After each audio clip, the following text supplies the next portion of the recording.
another episode of the Tech Informist. Let's begin. I'm Kevin. I'm Brad. And on this episode, we say goodbye to the NES Classic.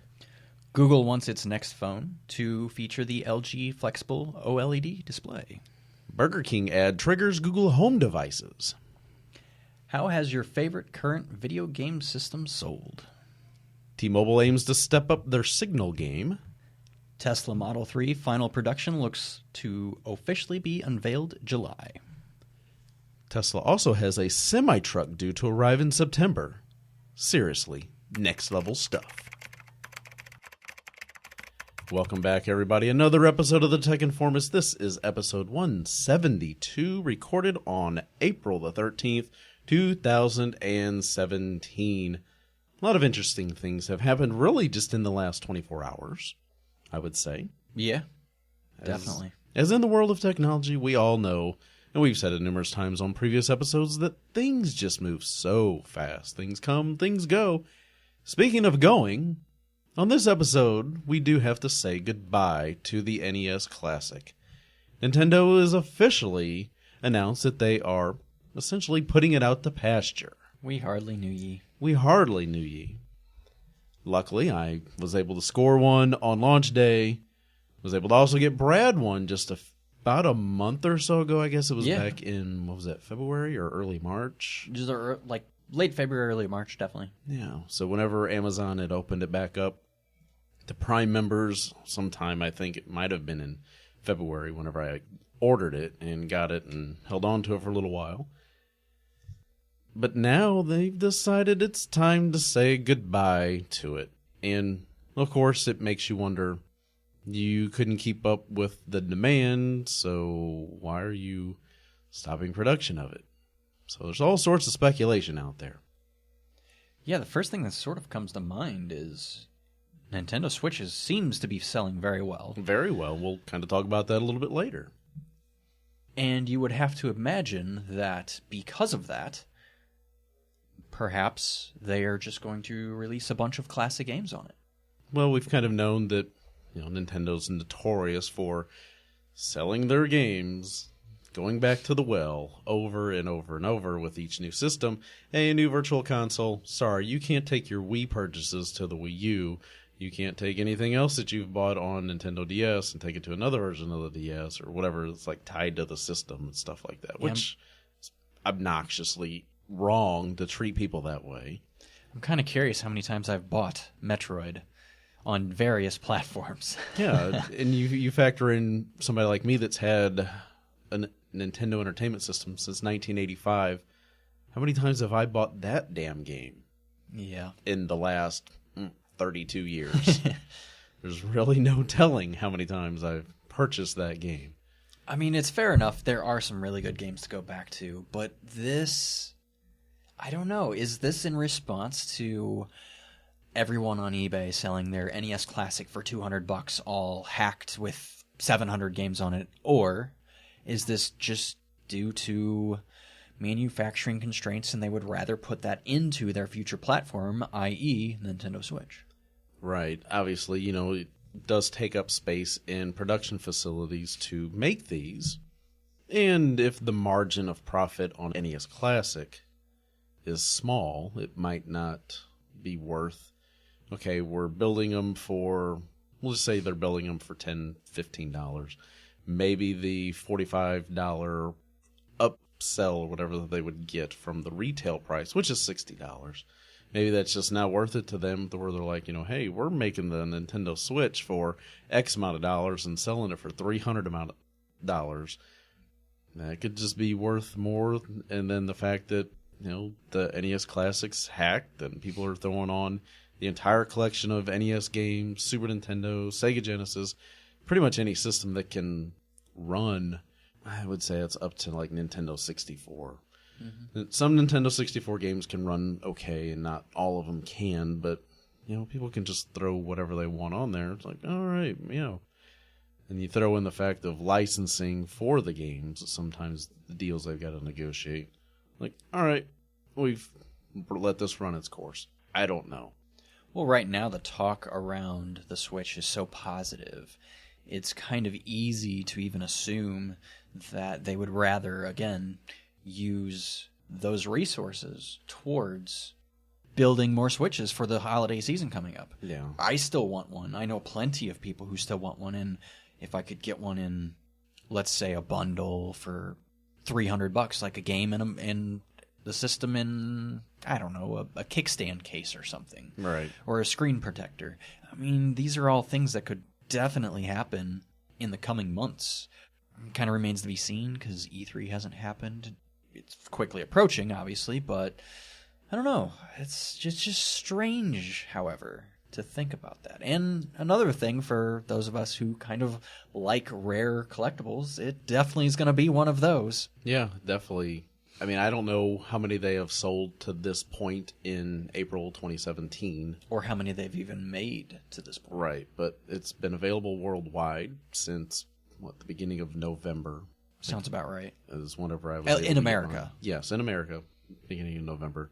But of course, it's available in Canada, it's available in the UK, it's available in a variety of different areas, and of course, people import and stuff like that. But it's sad to know that they're gonna stop making this because, again, it's one of those things that people still couldn't get their hands on unless they want to pay the scalper price. So I was going to say, scalpers. If you find one in store and it's in a silly bundle, it may be worth buying that silly bundle because these are just going to keep going up in price. All right, because I know a friend of the show, Justin, that's how he got his.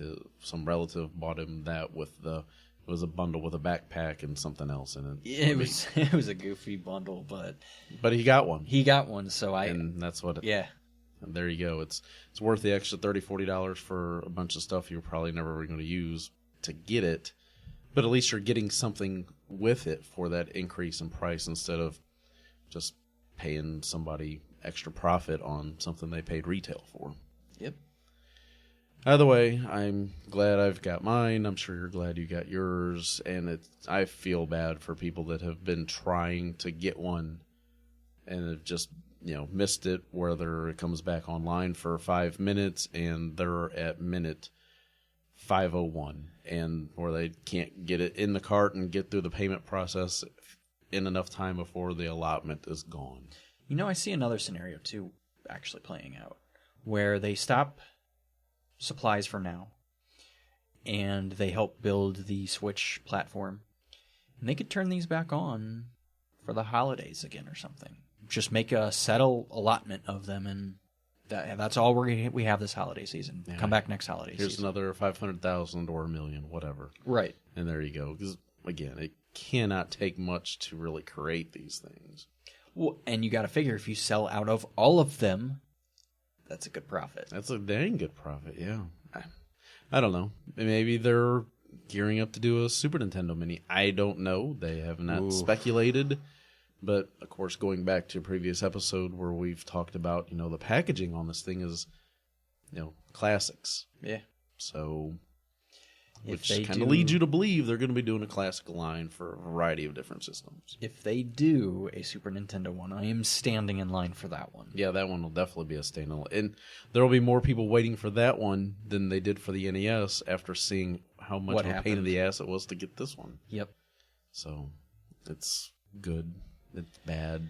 I don't know. Rest in it's peace. A goofy little thing that we have to put up with Nintendo. It's unfortunate because there are so many of us who grew up on Nintendo, and they just keep doing the same thing that drives all of us insane. Yep. It's a business. They got to run it the way they got to run it, but at the same time, it's a little maddening for fans. Yep. And sure, first world problems in this day and age, but again, it's a business. Yeah, and if you've read or listened to Console Wars like we've talked about for months, you'll learn exactly why Nintendo does what they do in regards to their hardware and creating low shipments when, they could easily ramp up production to meet the demand, but doesn't keep people talking about it in the news. Right. Because every time that Toys R Us would say they were getting an allotment or Amazon would say they're getting an allotment, websites say, hey, they're going to be available, so that keeps them in the news. And, of course, they never marketed this thing. You never saw a commercial for the NES Classic. I never did. I saw, in quotations, printed ads on the internet for it, and I think that's about it. Yeah, you would see the stuff on the Nintendo website about it, but other than that, you didn't see it anywhere except in like a Best Buy or a Target sales ad that they're going to have them or something. They didn't have to. It's kind of like Tesla. That's true, too, yeah. It's kind of like Tesla. They don't have to advertise. People know what it is. People want it. Yeah. And I've still never seen... Well, I mean, I'll admit I've never seen an NES Classic on the shelf since I got mine. I haven't seen that on the shelf. I haven't seen a Switch on the shelf yet, so... Yeah. I've seen the Switch on the shelf, but I've never seen the actual Nintendo controller. The little 2-foot wired controller. Well, you can I've bet... never seen one of those. You can bet one thing store, that... ever. 8-bit Nintendo... 8-bit dough. Yeah, the third-party manufacturer of a lot of those controllers, they might be a little busy soon. Yeah, I mean, they do pretty fantastic controllers from what I've purchased. The one, and then that Bluetooth thing that plugs in so I can use wireless with it. Could you imagine if they did a sort of Raspberry Pi-esque, ready to load with ROMs? Not with their ROMs that they give you, because obviously that would be illegal. Right. You got to find your own. You got to find your own. But could you imagine them doing that? Yeah, to where all you got to do is just throw your SD card in there, loaded with whatever game you want on there. I don't know if 8-bit dough would do that, but there's plenty of people out there that put together systems for people. It's a big discussion in a lot of the Facebook video game groups that I'm a part of. So, and most people still don't understand the appeal. It's like, why do people want that? Why don't you just get a Raspberry Pi? It's because you're not from the 80s. You're a child of the aughts or the late 90s. You don't get it. Yeah, I could easily go. It's a physical thing. Yeah. It's not about what's inside. It really is the physical, the icon of what it stood for back in the day. That is why people want it. And it's not a 3D printed knockoff that's going to have all these lines and not super smooth and stuff like that. When you start coming out with true Raspberry Pi cases that look and function without having to Dremel this and shave this down and try to get this to work and blah, blah, blah, then let me know. Yeah. Then talk to me about that. But until then, NES Classic was pretty kick-ass. And it was great. Indeed. Rest in peace, bro. So it's no secret that LG and Google work pretty close together. But in a recent post via PocketLint, it seems that Google may be investing around $880 million into LG's display division in order to obtain flexible screens for the Pixel 2. A lot of listeners may know that I'm a little bit of an LG fan. Yeah. I also am a huge fan of the plain Jane Android stock experience. Stock experience. I love it. The clean PC mentality. And these two things bundled together gets me pretty excited, I must say. Gives me happy feeling in my pants. But then that sort of begs the question, I wonder if this were to happen, if that might push up LG's plans for their phones. And if, let's say, the G7 comes out and it's a flexible screen. Maybe they do another Flex device. A Flex 3? Yeah. They haven't done a Flex device in, seems like, a couple years. I remember the original Flex and the Flex 2. Yeah. Not bad devices, but nothing I really wanted. I mean, technically speaking, the Flex 2 I did own for just a smidge period of time until I received a few other Android devices. Right. It's okay, you know. It's a neat idea, I guess. But everybody was kind of against the whole curved screen thing. Mm-hmm. And that sort of fell to the wayside as HDR and 4K rose to the top. Regardless, I really do think that LG is careful about what it does with its phones. I think it's careful that it's keeping Google nice and close because of Samsung's position right now. They are probably the top Android manufacturer, period. Oh, yeah. There's no way to argue against Samsung being number one. And being as they're essentially rivals, because they're from the same country, it's not hard to imagine a world where LG kind of cozies up with Google, and maybe they split costs here and there, and they both benefit from it. Yeah, it's possible. I personally would like to see LG do the next Pixel. We all know the current Pixel line is done by HTC. Well, I'm not saying that I don't like HTC, but it just has not been the same to me for a variety of probably obscure reasons that no need really getting into here. But it wouldn't bother me at all to see them do an LG. Well, if the G6 is any hint about what we would be getting, I am all for it. Because we know that is a solid device. It is. It's really a nice little device, especially for the price. Mm-hmm. And you typically will see that mentioned by quite a few people, it seems like, online. Everybody seems to have pretty positive thoughts for it. Granted, we all wish it was the high-powered stuff that the Galaxy S8 was come with, but then you'd have it's to no argue. slouch. Then you'd have to argue that it might be more expensive at that point. Exactly. It obviously would have to cost more because the parts would cost more. Mm-hmm. So I'm actually completely fine with everything that's in it. We're not going to turn this to LG G6 conversation, but I'm fine with it. And if in the future they decide to do a Pixel 2, I think they will do fantastic at it. Probably.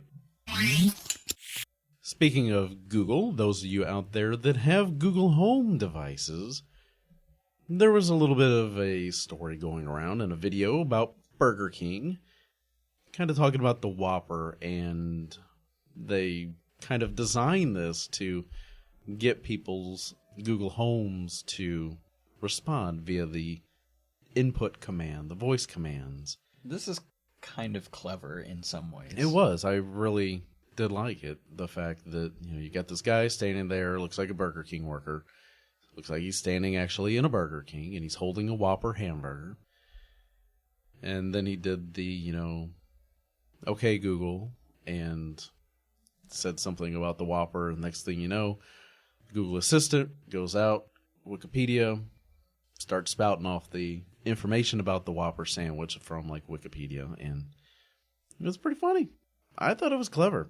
Very well done. It's about a 15-second ad, and they even explain in the ad, which probably takes them enough time that they could have said enough about what the Whopper burger is. Mm-hmm.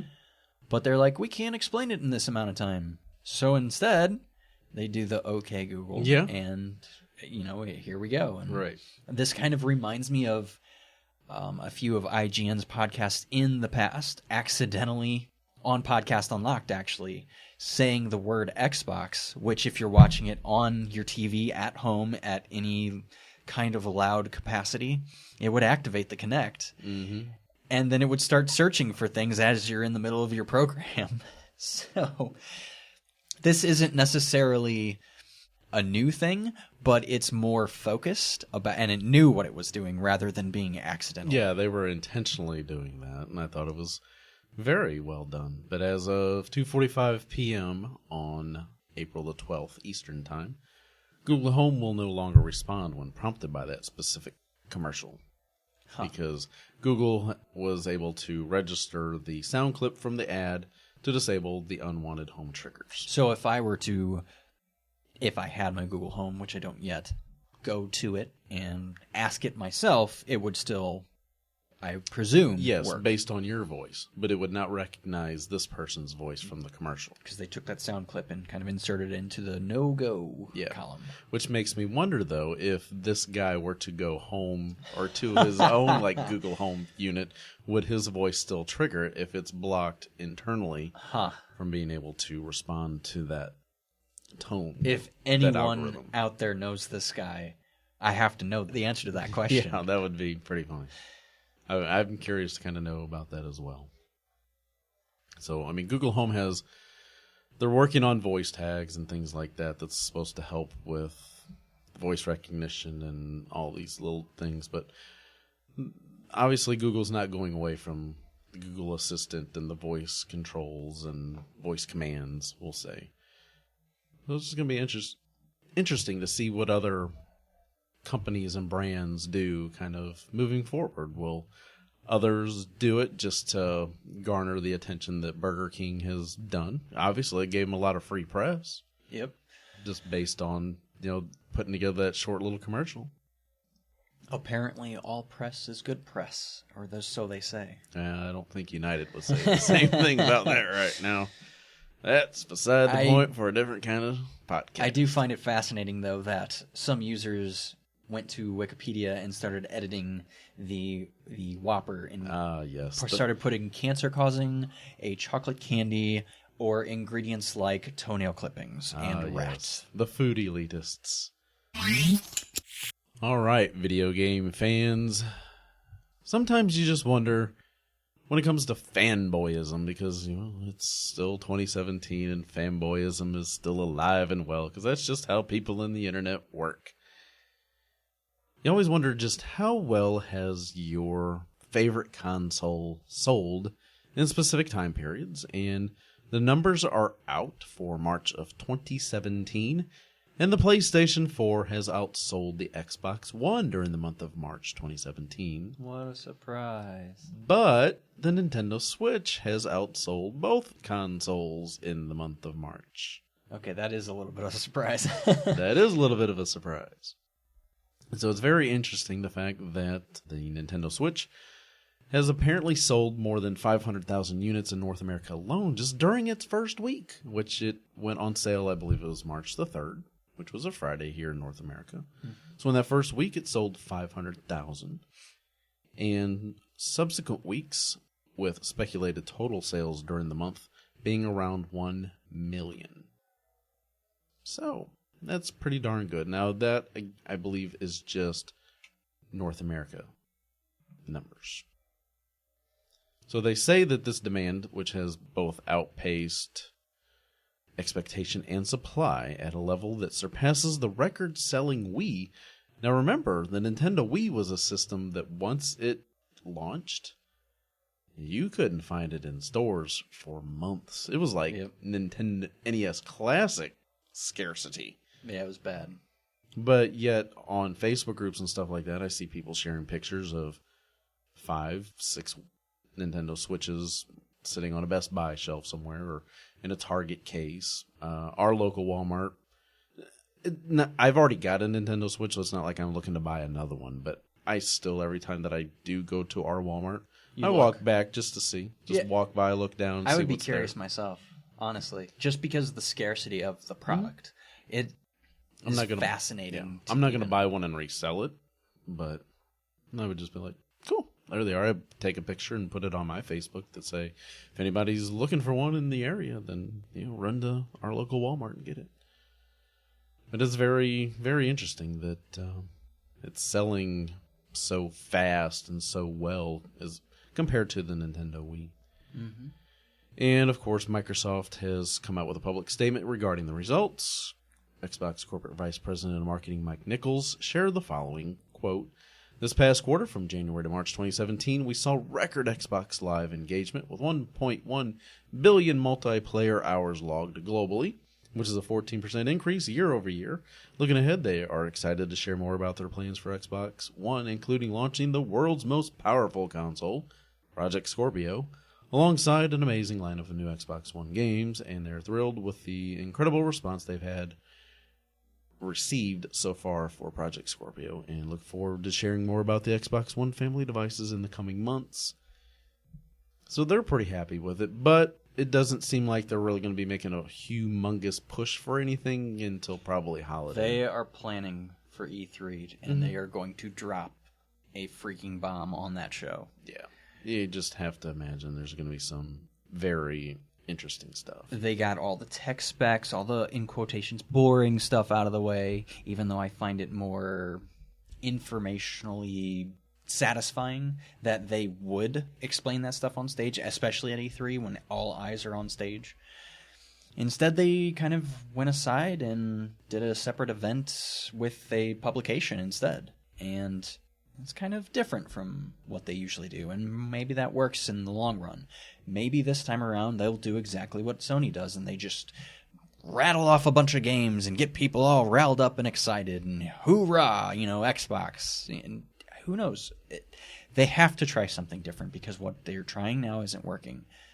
I wish them all the best, obviously. Right. You're big in there. Yeah, But you could say I'm a big fan. But it's not to say that you wouldn't take a PlayStation 4. I mean, Horizon Zero Dawn looks so fantastic. You've talked about buying one for a while. Yeah, it has to happen eventually. When? I don't know. Yeah. But I'll figure it out. So as for the PlayStation 4, the PlayStation 4 is actually currently the 12th best-selling game device of all time. That's not surprising. With over 55 million units sold globally. Whereas the Xbox One, I believe in both iterations of the One and the One S, has sold over 28 million consoles worldwide. So they're just over half. Yeah. Yeah, and that's not really a secret. But yet I wish it was ever see any PlayStation 4s. How do you mean? In regards to the people that I talked with and stuff like that in my immediate circle of people. Yeah. Well, friend of the show Justin has all three consoles. Lucky. But hashtag blessed. Yeah. Oh goodness. No, but he's the complete opposite of the stupid, silly, the fanboy stuff. All right. He just likes games. He's a gamer. Yeah, that's a gamer. That is a gamer, and that is the kind of people I like to associate myself with. Right, gamers, not people that treat video games like politics. God, that's exactly what it is. It drives me nuts. It is. You're either on this side or this side, and if you're not on this side, then you're against me. Meh. Knock it off. But either way, it's good to see that all three systems are selling well. Yeah, it's good. It's a healthy market, in a market that supposedly was supposed to disappear, and this was the last gaming generation or whatever. Oh yeah, still iterating. In some ways, I see what maybe they were saying versus what people thought they were saying. Instead of generations as we knew them back in 2000s, early 90s, maybe they're iterative generations where it's kind of like the iPhone. It just keeps evolving. Just little step-by-step innovations. It doesn't have to be going from Atari 2600 to PC Master Race. Yeah, I mean, we're not going to see these humongous jumps in the quality of systems. And there will come a point where the original Xbox One will be obsolete. But that's going to be years. Yeah, it's going to be a number of years. Because most game consoles, they typically run... I mean, that was kind of Sony's mantra that, our systems are going to run. We plan on supporting them for, a decade? Typically. At least. I mean, you can still go buy new PlayStation 3 games.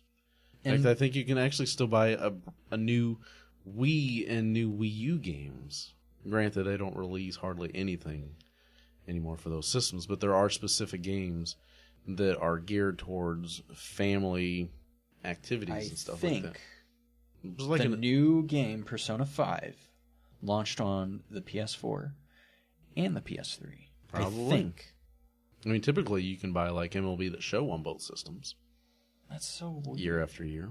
That's so weird. And in reality, it's not that hard. You just basically step down the graphics, in my opinion. Well, and right now, games are so scalable, especially with, for instance, Xbox. They are working with the crossplay in Windows 10. That is their mantra, is the crossplay. Oh, I can play it on my PC. Xbox hey, I can play it on anywhere. my Xbox. Yeah, it's all scalable. This is the world we're heading towards. It's just for the PC guys who I know you're thinking it or saying it in your head. I know they could go get a PC and it would look way better. I get it. But here's the thing. One, most people don't like to mess or fuss with it. Number two, driver updates, blah, blah, blah. Cheaper. You cannot build a PC for $200-something bucks that does what an Xbox or a PlayStation can do. Right, where all you do is just push a button with a controller, turn your system on, and away you go. Just saying. Yeah. Simplicity and convenience is what it's all about, folks. Why do you think the iPhone did so well? Exactly. Simplicity. Single button. Don't have to do it. It's all right there in front of you. Now, it's been no secret over the years that, when we kind of think of T-Mobile in particular, that building penetration with the signal of their cellular system, just not quite there. Yeah. You walk into many buildings and you've pretty much got a little paperweight in your pocket because you're not going to be able to get a little signal. Well, T-Mobile has spent nearly $8 billion to finally put its network on par with Verizon and AT&T. So what does this mean? Well, when you talk about $8 billion, this has been used to acquire more than 1,500 wireless licenses that span across the United States, which these licenses are for the spectrum of the wireless signal that are in the 600 megahertz range, which in terms of spectrum is pretty serious because it is great low frequency, which means it's going to be wider area coverage, and it has better signal penetration when it comes to getting inside of those buildings that we work, live, and shop in. Mm-hmm. So your phone is going to work in more locations, and not just because you're standing outside. You're actually going to be able to be inside and not have to get that little, what was it, that wireless repeater thing that you could get to put on your window, so it would kind of like make the signal inside the house stronger. You're not going to have to do those little Band-Aids and workarounds to actually have that. So this is actually something that T-Mobile has needed to do for the longest time, and it's good they're doing this because a lot of people love T-Mobile, and when T-Mobile works, it's pretty damn fast. It's pretty darn fantastic. In Southern California, it's one of the best carriers, which is funny. Because in St. Louis, it's somewhere in the 3 or 4 range. Yeah. So Verizon and AT&T have both made big investments in wireless spectrum in the 700 megahertz range, which is well and good, but they already had strong networks, and of course with that they've gotten even stronger. But now, all this stuff that T-Mobile's been doing over the last couple of years, it's really starting to shape up that many people might not be able to just ignore what T-Mobile is doing, and might actually look at them as a legit, well, maybe I will take advantage of some of the great affordable deals that maybe I T-Mobile can does. save a few bucks. Yeah. One of the advantages of having an iPhone is that I could get it unlocked and easily take it over there. Unfortunately, with you and your Sprint stuff on a CDMA, it kind of doesn't work that way because T-Mobile is GSM. Bummer. Sorry, Brad. Maybe they'll buy me out of the contract. Maybe. I mean, who knows? Well, that's another thing. That's what T-Mobile does, man. They'll pay your termination fees or whatever and give you discounts on new devices, get you to come over there. All I know is I got approved for my TV, free TV and free Google Home, so it doesn't matter. I'll get your that LG purchase. I'll get that in, and then I can switch. Mm-hmm. So I'm looking forward to seeing how this goes and all that stuff. So obviously they can't just flip a switch and, hey, there you go, everything's working. It's probably going to take a couple years for this really to kick in. So you're kind of looking at early 2020, which when you think about it, it's going to be here quickly because that's just how life is flying. But hopefully by then there'll still be a world for us to live in. You just never know because there's other technology things in play that could mean the end of the world, but that's beside the point. And again, that's the kind of discussion for another podcast. Now, here's another company that begins with a T that I know brings a smile to Brad's face every single time he hears it, and it's Tesla. As we mentioned at the beginning of the show, they're going to be revealing the final production of the Model 3 sometime in July. We're kind of looking forward to this, and some of the discussion in the TechCrunch article that we'll link to in the show notes mentions that it looks still very similar to what was shown off originally. Yeah, definitely. But they say that it's been kind of tweaked just a little bit to kind of look even more like a more miniature, smaller kind of version of the Model S, which obviously that's when people think of Tesla. In my opinion these days, that's what they think of as the Model S. And it's not really that much smaller than the Model S. It's only about 20% smaller. However, that much could make the difference between whether or not it fits in your garage or a parking spot. Very, very much. And then you got to figure out, the pricing is also, it's about half of the price. Yeah, maybe even a little bit more. What we do know is that rear-wheel drive will be the first models in production this year. Okay. So if you were holding out for that performance model or for that all-wheel drive, guess what? You'll have to wait till next year. Uh-oh.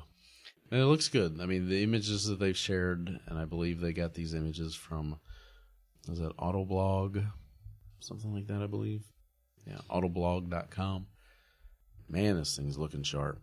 Now, I wasn't sure, whenever I seen some images and you look at that front end, you're like, I don't really Well, you know why that. it looks a little strange is how the windshield and how they sort of moved that firewall up a little bit. Right, because it's overall shorter. It's shorter, but there's more room because of what they moved some components around. So I guess it kind of would look a little funny at first, but I promise it grows on you. Mm. I think it's a sharp car. I think it looks fantastic. I would love to have one. Oh, I'm sure. But even if I could afford one, I'd have nowhere to charge it. That's true, yeah. So this thing, again, is going to cost about $35,000 in the United States prior to the incentives for the base model, and it's going to have a minimum of 215 miles of range from its electric battery. And it is stated to have more of a range than the Chevy Bolt. Mm-hmm. Which... Take that, GM. Mr. Mobile has done a video review of as well. He's done a little test drive of the Bolt, and I think he liked it. I don't blame him. It's a nice looking little car. I would love to have one the way gas seems to be creeping back upwards again. Some places like $2.30 a gallon here in St. Louis, which that's pretty high. Topped out at $2.44 this week here. Okay. And for St. Louis, that's high because we're typically we're typically one of well below the national average. Oh yeah, for gas prices. I don't know why, but I'll take it. I don't either. Makes no sense because then you hop over the river and you're spending 20-30% more because of taxes and stuff like that. Yep. Just never know. Anyway, we'll take it. Speaking of Tesla, they are also due to show off the semi-truck in September that they promised. This truck could change everything that we think of in cars. If they can pull off a semi-truck that is all electric, they would change the whole industry, I think. Along with every subsequent model that has come before it. You have the Model S, you have the Roadster, you've got the X, you've got the 3, and whatever the truck's going to be named, I don't know, but Elon Musk even says in his tweet, Tesla semi-truck unveil set for September. Team has done an amazing job. Seriously, next level.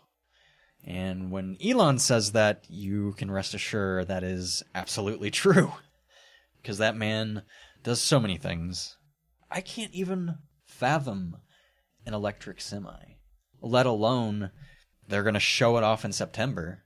So yeah, that's like, whoa, really? That soon, huh?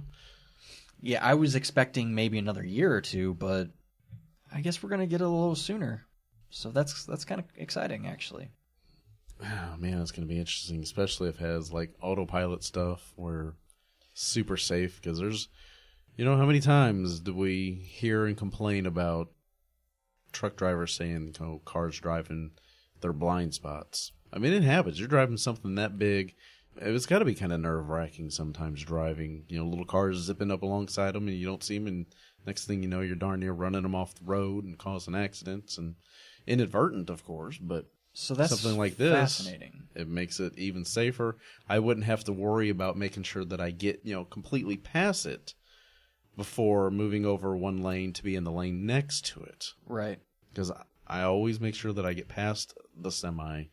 If I'm on like a 4-lane road, I'll be in the very far left lane. They'll be 2 lanes away from me. I go completely past them before I even move back over 1 lane to the right. Because I don't want that guy coming over 1 lane to the left. I'd pretty much do that with all vehicles, though, just because I know not everybody pays attention. That's why insurance rates are so high, and that's why you have a job still at your current place. Yep. Because that's what you do. You fix accidents caused by drivers like that. Apparently nobody's driving too much these days. Doesn't seem like it, but I'm seeing a lot of accidents, so I don't know why you're not busier. They're just going somewhere else. I guess. So they just don't want to get their car fixed. It is worth, entertaining the idea, though, real quick, about these semi, which could have autopilot capabilities, which in turn could make the road much safer. I mean, you got to think, these guys drive all through the night sometimes to get to their destination on time. Yeah. Imagine if you could just go cross country, like from New York to, let's say, Colorado on one charge. Something crazy. Yeah. You got to imagine he's going for the crazy. Oh, you would have above and beyond. This has to be above and beyond, better than any semi out there. It has to be, because if it's not, nobody cares. Yeah. And that is kind of been his whole mission.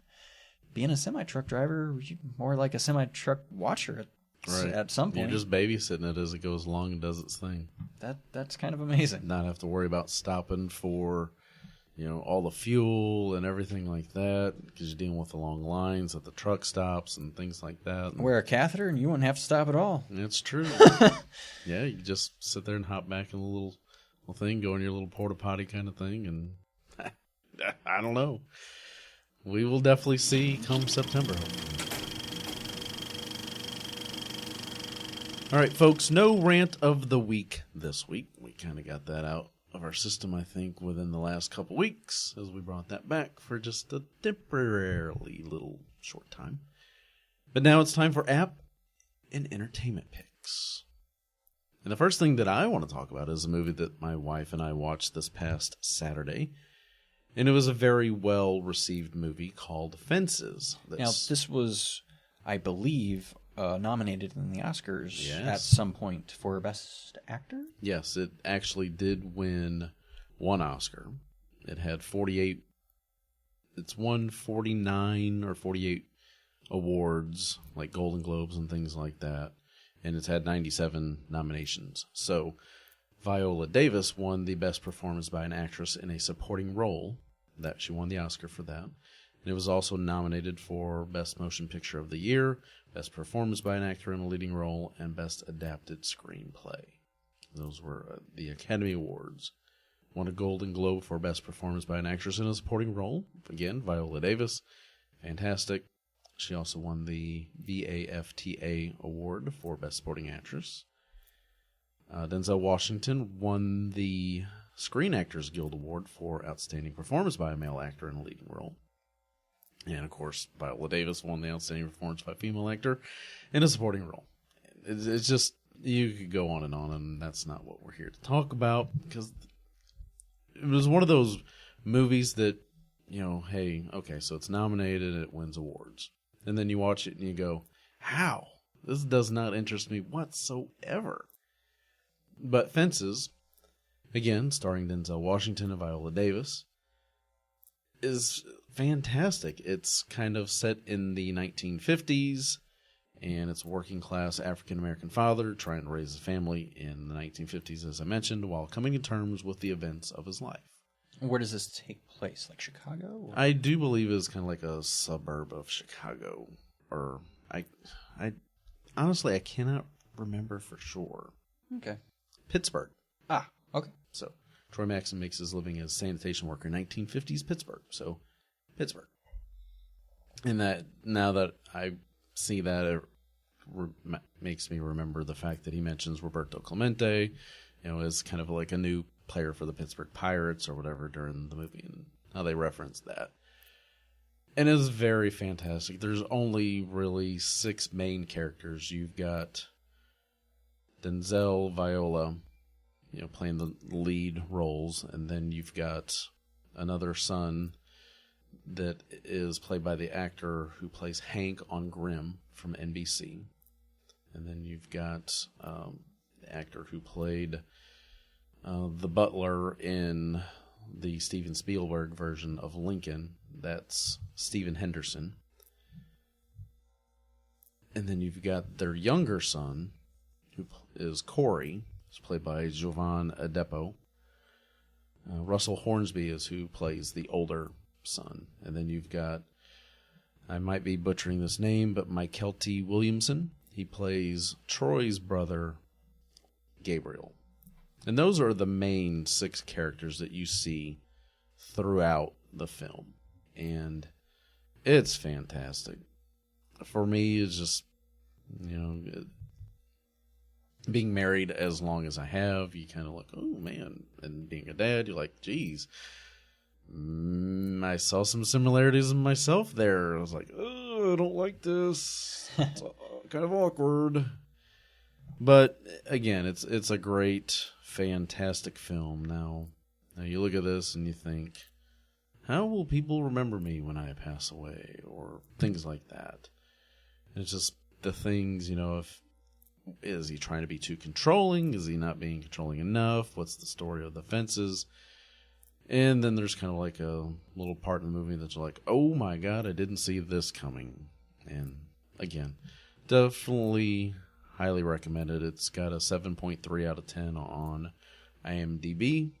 So again, it's fantastic. I can't recommend it enough. The next show or item that we have up is Shameless. Now, I'm not exactly familiar with this, but when I mentioned it to you, you seemed pretty excited about it, and I will at least give this. I wake up and I kind of do my read the morning news kind of thing, look at a few emails, that sort of thing on the couch, while my wife usually watches TV or something like that. And occasionally it's been Shameless. Actually, all week it's been Shameless. And this is a show by Showtime, so they kind of have a little more freedom than your normal FX series or things like that. Yes. My God, this show is funny and interesting, and I find myself not paying attention to what I was supposed to be doing on my phone. Take it away, Kevin. Now, I want to say that we've mentioned this in the past, because my wife picked this up, but she just started watching it sometime over the summer last year, and she just binged her way through the first 6 seasons, and then she finished up season 6 just before season 7 started airing. And it's not that I've watched a handful of episodes just with her, and other times I'll just be sitting at the kitchen counter listening as she's watching it, and I would just start laughing because I'm listening to the dialogue and I don't have to see what's going on to know that it's funny. It's very well written. It's very well performed and acted out by the cast. Especially William H. Macy. Oh, he does a fantastic job, yes. It's just really, really well done. Very crude, rude. Definitely not how families are supposed to act. Would you say it's shameless? It's very shameless because nobody is safe, whether homosexuality, whites, blacks, Hispanic. Nobody is free from kind of getting targeted to a point. Yeah. It's great. It's just a fantastic show, and it raises all kinds of questions in all kinds of different scenarios. It's honestly a kind of a smart series in that aspect. And it's also kind of I don't want to say it's like an instruction video on how not to live your life, but it definitely gives you some great advice on, maybe you shouldn't do that.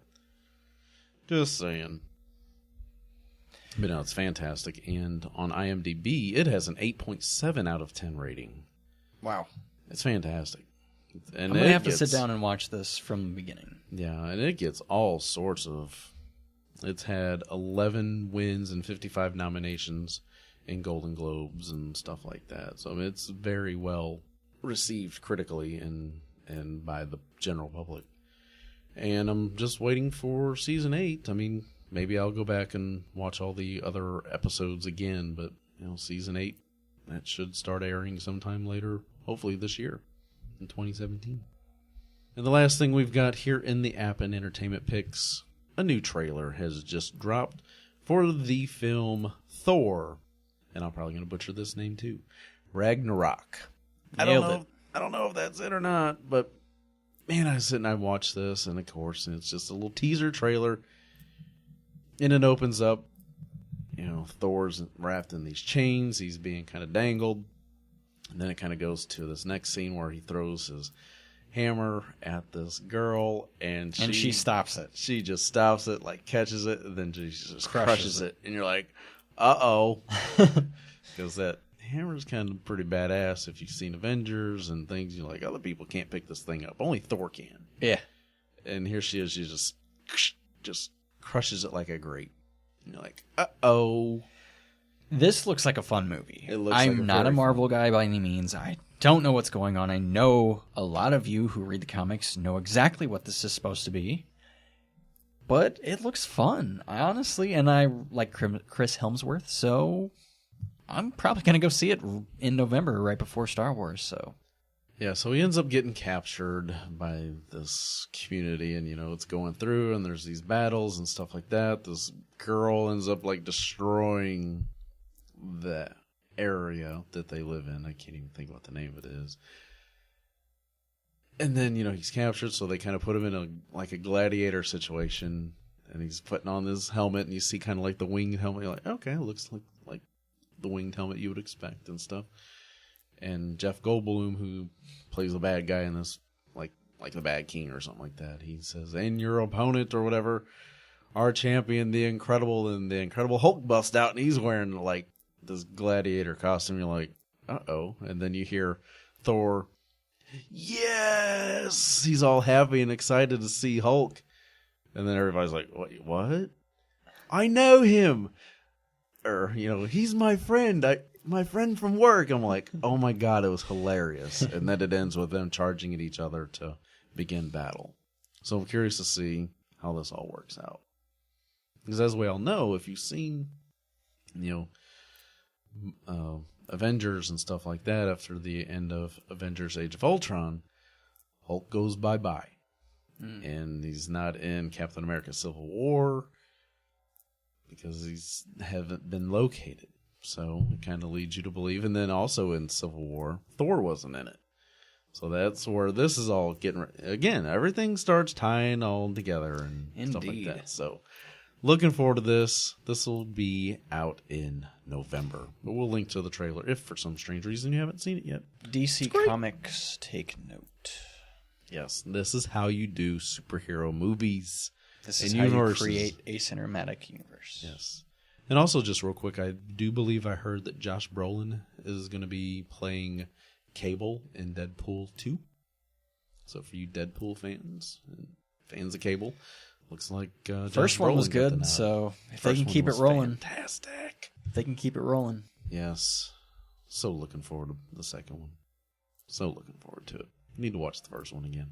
It's just that damn good. And now it's time for our final segment of the week. Beer Pick of the Week. Now, while this isn't truly a beer, you can log it on Untapped, so we're going to kind of put it in this pick. And it's not often that I talk about ciders, because I'm not really one that likes ciders too much. But I love pumpkin-flavored anything. And this pumpkin cider by Crown Valley Brewing, and yes, it is a hard cider, obviously. Oh my goodness, was this fantastic. Think about the best pumpkin pie you have ever had. Now make that into drink form, and you have yourself a fantastic cider. We had this at none other than Crown Valley Brewing Co. over the weekend. It was actually the last pick that I was going for because it didn't sound great. But after having it, I have to have more. Luckily, we here in St. Louis and around the St. Louis area, you can find them pretty easily. Unfortunately, if you live outside of the St. Louis area again, it might be a little harder to find. Right. It's kind of a smaller local brewery. The Crown Valley is really more known for their big winery. Yes, they're very much Genevieve area. More of a wine place, which would make sense why their ciders are so good. Mm-hmm. Every cider I had was fantastic. And there were other breweries in the St. Louis area that I'm not crazy about their ciders. But these are fantastic. I like more of a sweeter cider. Obviously not so sweet that it's like you're drinking a soda. That's not really the point. No. But this, for me, is the pinnacle of ciders. This was so delicious. So it looks like you gave it a 4.5, and friend of the show, Justin, gave it a 4.25. Yep, that's a pretty good rating from him. So, and out of 705 ratings, it has a 3.49. So you guys are on the high side of the rankings. I'm not surprised. A lot of people are a little iffy on not only ciders, but especially pumpkin flavored anything. Yeah, and sours and things like that. Yeah, it's definitely something I'd like to try. I like ciders and I like pumpkin. Maybe not as much as you that I like either in both of them, but I know it would definitely be something I'd like to try. I will be picking these up in bottle form when they come back out in the fall, because I believe they are just now running out of this. And they just ran out of the gingerbread cider that we were originally going to try, so bummer. That one sounds fantastic. Yeah. It's definitely a fall and holiday seasonal one there. Yep, a little bit of leftover stuff. We're just draining whatever's left, I guess. Systems. Yeah. I mean, I know that you can find their strawberry and their like blackberry. The blackberry is really good. Yeah. Strawberry is good, but the blackberry, oh.